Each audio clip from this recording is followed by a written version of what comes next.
바랍니다. 이때는 집회로 지금 진행이 되고 있습니다. 강력한 연합과 49년 문화 이혼을 위반하고 네, 강원동지 여러분, 존경하는 내부 시민 여러분, 2017년 3월 10일에 아침 10시였었죠. 피고인 박근혜를 파면한다 라는 그 말이 헌법재판소에서 나올 때 사실 저는 탈북자 아이들을 가르치고 있었습니다. 그날이 탄핵 선고 날인 줄도 모르고 그냥 평범하게 제 일상을 살고 있었습니다. 밖에서 막 환성 소리가 들리더라고요. 보니까 박근혜 대통령님께서 결국 헌법재판소에서 탄핵 결정이 되셨다는 말을 들었습니다. 그때 저는 당연히 바뀔 거다. 대한민국이 아무리 허술한 법체제를 가지고 있다고 해도 한 나라의 대통령을 이렇게 말도 안 되는 사안으로 탄핵을 시킬 일은 없을 거다라고 생각을 했습니다. 그리고 나서 한 3년 정도가 지났죠. 2019년도 2020년이군요. 2020년 6월 25일 날 2019년도 6월 25일 날 광화문 광장에 있었던 우리공화당의 3.10 애국 역사 추모 텐트를 박원순의 서울시장이 용역 깡패를 동원해서 철거하는 모습을 생중계로 지켜봤습니다. 그때 제가 더 이상은 참으면 안 되겠구나. 아무리 내 삶이 피해를 받더라도 잘못된 거는 잘못됐다고 말해야 한다. 나라도 하나 나가서 더 억압받고 탄압받는 우리 공화당이라고 하는 당의 당원들에게 힘을 줘야겠다라는 생각을 했습니다. 그게 벌써 얼마 안 있으면 2년이 되네요. 2017년 3월 10일 이후에 사실 대한민국은 자유민주주의 국가라고 부르기 어렵게 됐습니다. 박근혜 대통령님이 탄핵되신 그날 이후 우리 대한민국은 굉장히 빠른 속도로 공산권 국가의 모습을 보여주고 있습니다. 아시아권 공산권 국가들의 모습이 바로 전체주의고 독재입니다. 시진핑의 중국, 김정은이 살고 있는 북한 모두 공산주의를 표방을 하지만 속내는 전체주의고 독재체제입니다. 우리나라는 자유민주주의 체제를 선택한 지가 60년이 넘는 나라입니다. 그 60년 동안 많은 일들과 사건들이 있었지만 결국 대한민국은 자유민주주의 체제를 증진시키는 방향으로 나아갔습니다.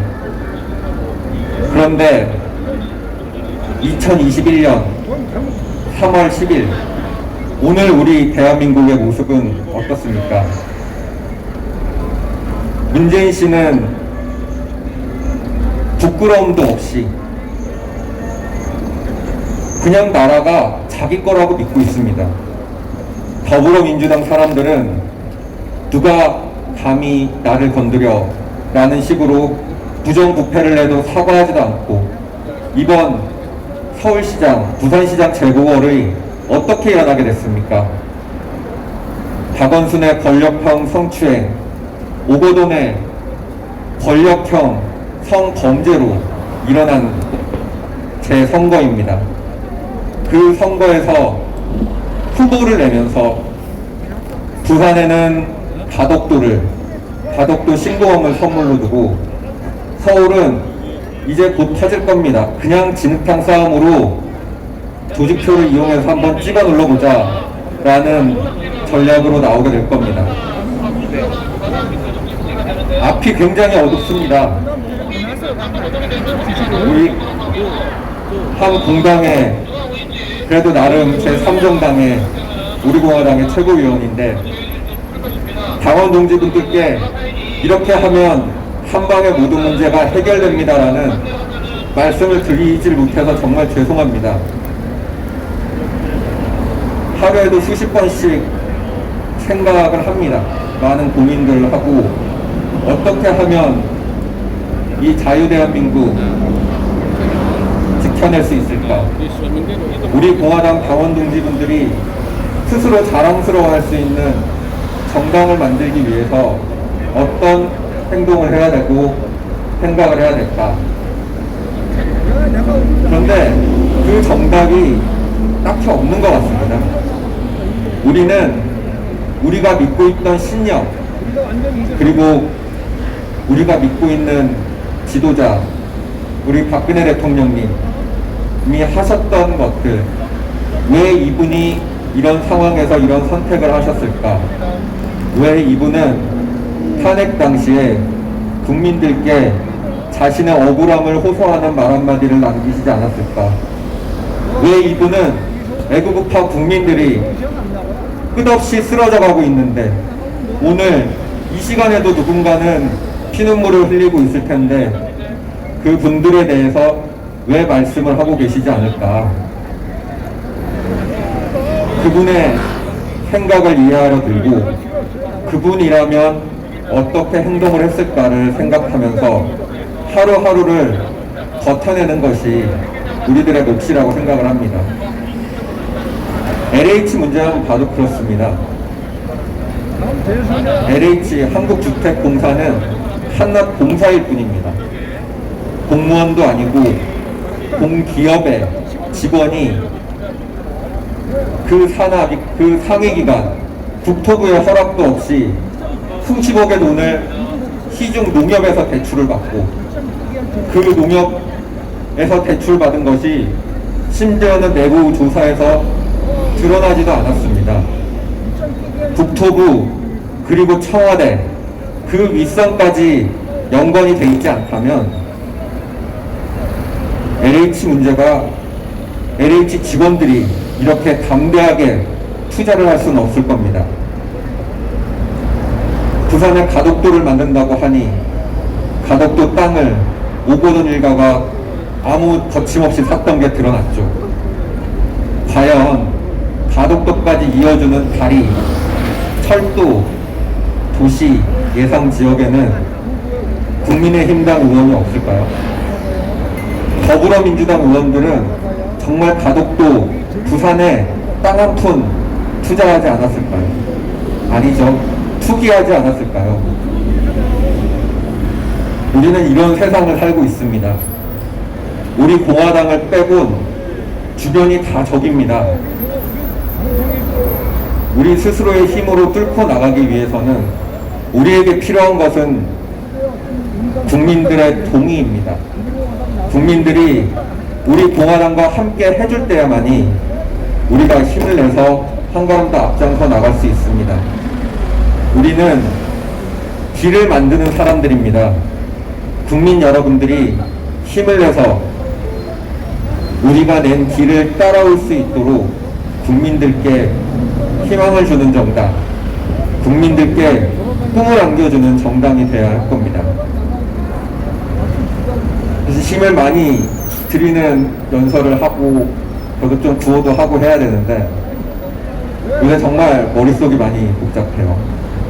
지금 여기 계신 한 분 같은 경우에는 30평생 때 돌아가셨던 분의 유가족이십니다.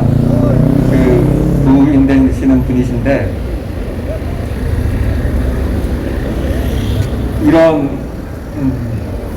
억울한 유가족분들 손에 태극기 하나 들어서 집회를 했다는 이유로 5분이 돌아가셨습니다. 김혜수 동지님, 김한식 동지님, 이정남 동지님 등을 비롯해서 5분이 목숨을 잃으셨습니다. 그분들의 목숨을 기리고 추모를 하는 것은 우파의 의무라고 생각을 합니다. 세월이 바뀌고 정권이 바뀌고 시절이 바뀌더라도 반드시 이 억울한 5분의 죽음에 대해서는 끝까지 책임을 물어야 할 것입니다. 우리 공화당은 정의로운 정당입니다.